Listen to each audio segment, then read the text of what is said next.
My name is Jessica Ward. I'm a reporter with SNN, the Suncoast News Network. On March 13, 2018, Dr. Edward James II passed away. He was a community activist and Sarasota icon, as well as the host of WWSB's ABC 7's Black Almanac. Following his passing, I interviewed several people, including Sheila Saunders, who is a friend of his and an activist in her own right. This is the full interview that I did with Sheila Saunders, and the first question of the interview was, can you tell me about your relationship with Dr. Ed James?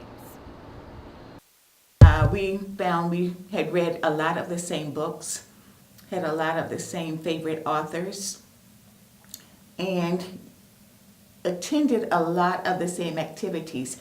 I was already attending city commission meetings, school board meetings, county commission meetings, and actually from the state of Florida, I was the person who was then our state representative was a good Democrat. Mm-hmm. And I was getting a copy of the minutes from Tallahassee.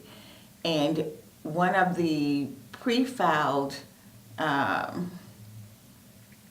bills was dealing with education by a representative from Sarasota County who lives down South County. And he was basically talking about resegregating the schools and how much money we could save by not busing. And my thought was, well, busing was not our idea in the first place.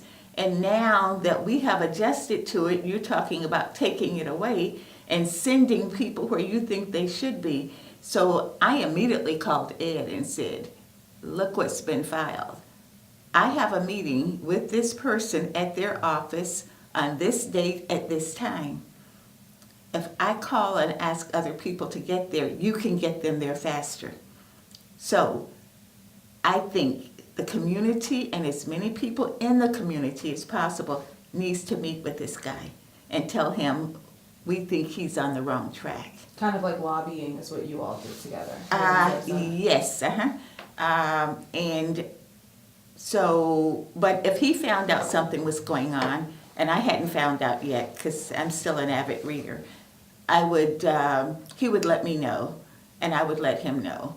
And then he was better at rallying people in the community because if I call, they say, Sheila is up to something again. And they thought with me it meant a task as opposed to something social. I've never been accused of being a social butterfly. I am anything but antisocial because I table hop with the best of them at every event I attend. But Ed just had an idea about what he wanted to see Sarasota become. And we shared some of the same ideas about ways that we felt Sarasota needed to rapidly evolve. And so we worked together on those lines. He became an officer on the North County Civic League. He became an officer on the NAACP. I think I obtained my lifetime membership before he did. But I've been a lifetime member of the NAACP. I even was a member of the Urban League and the closest ones in Hillsborough County. But I think it's important that you be involved in what you think is important. And Ed was willing to do that. So we got along on that particular score. He knew what he wanted Sarasota to become. What did he want Sarasota to become, in your opinion? What do you think? He wanted Sarasota to become what the Chamber claims Sarasota is. A beautiful place to live for everybody, a very welcoming community, and to not have communities within communities, not to have all those issues, and if you do have all those issues, admit it and move forward. See, Ed didn't have any permanent friends or any permanent enemies. He just dealt with issues. And so did I, and I continue to do that. I'm very grateful when it comes to school board meetings. I believe in attending. I don't have any children in school, but everybody is not going to be attentive enough with their child's education so that their child learns to read. Actually, I teach Sunday school, 7 to 10-year-olds, and have been doing it over 40 years. One of the things that bothers me is when I hear children say, I have that or this in my phone. No, you need actual books.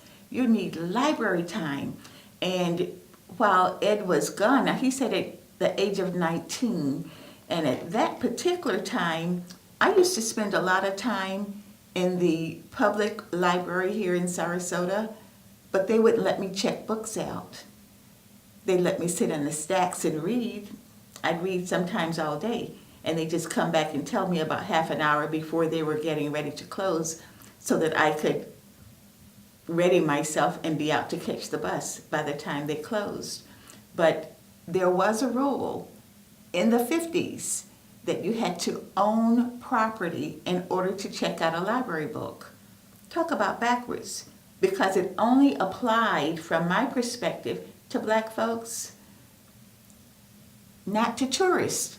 Tourists would come here for a couple of weeks and they could check out library books.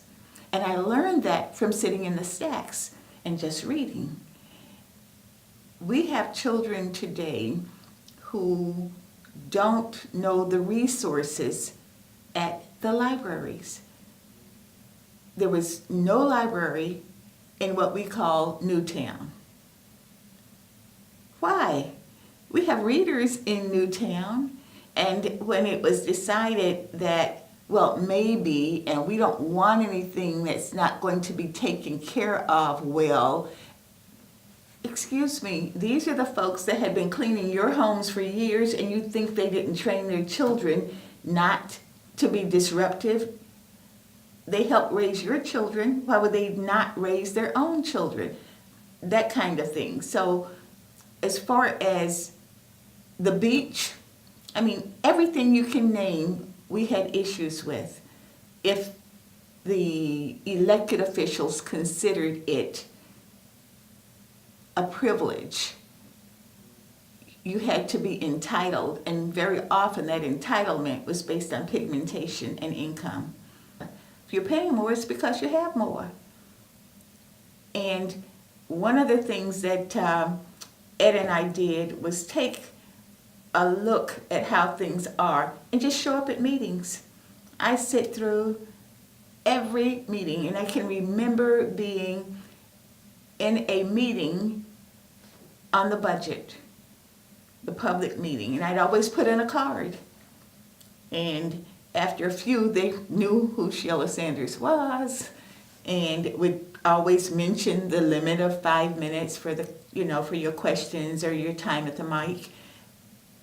But if they look around and they only see one brown face or two brown faces, it's not as significant as seeing half a dozen, 10, 15 brown faces. And that was one of the things that Ed was more able to convince people than I was. Because he basically just said, you need to show up. And people thought I was attending because I had no social life. She has nothing to do with her time, so forth and so on. But I was always interested in what the rules were. And the ladies at the library used to ask me why I would read the laws. You read the laws, you find out what people really think, because they make a law that's going to enhance what they want and, if not deny, diminish what they don't want. And that's why, and you can tell more about reading the laws in a community, whether it's a law on parking, whether it's a law on volume, whatever. And in the city of Sarasota and throughout Sarasota County, they do not enforce all the laws the same way. So going in when there's no problem, sitting down, talking with somebody, giving them your perspective and the reason for your perspective, suddenly they think you're an exception to the rule. There are no exceptions to the rule. They just had an ism that they have now to confront because you didn't realize you were prejudiced. You didn't realize that that's racism when you judge someone based on their race. That's the only criteria they were using. They don't realize it's ageism. Ageism works both ways. If you deny somebody because they are younger. I distinctly remember when 27th Street was bubbling, lots of businesses, up, down. You could get almost literally, Newtown was self-contained. You could get everything done, whether it was the post office, get your shoes shined, go to the pharmacy, go to the drugstore, go grocery shopping. You could do everything along what is now Martin Luther King Way.